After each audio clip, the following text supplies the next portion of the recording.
Editor Jabir Idrissa runs 2 newspapers in Dar es Salaam. Earlier this year, the government shut down one of the weeklies, the Mawio.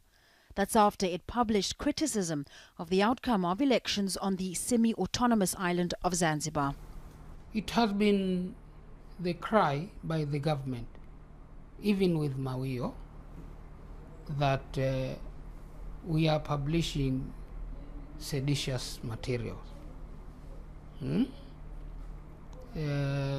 fact, we are among very few media outlets here which seriously deals with corruption. Idrissa says he was arrested and the government withheld advertising contracts to force the paper to shut down. The government says publications such as the Mawio are trying to restrict its power. This country has got about 50 million people. Suppose everyone is allowed to do whatever he wants, this country will be chaos, you see. So if there are people who are arrested, they are arrested because they violated some of the laws of the country.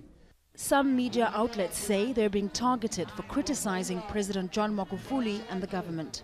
In September, a university lecturer was arrested for insulting President Magufuli in a WhatsApp message.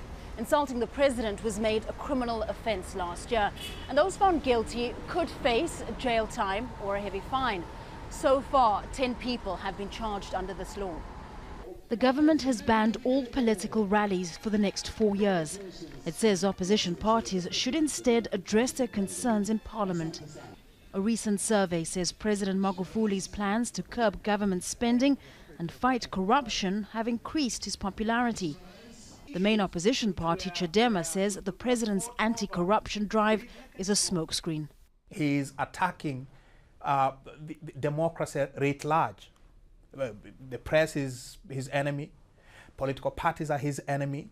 The people are his enemy. Parliament is his enemy. It's one of the very first things he did upon coming to power, to shut down live coverage of parliamentary proceedings.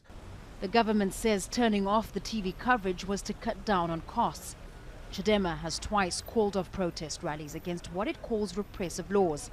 The party says it fears the government's response to opposition protests. Famida Miller, Al Jazeera, Dar es Salaam.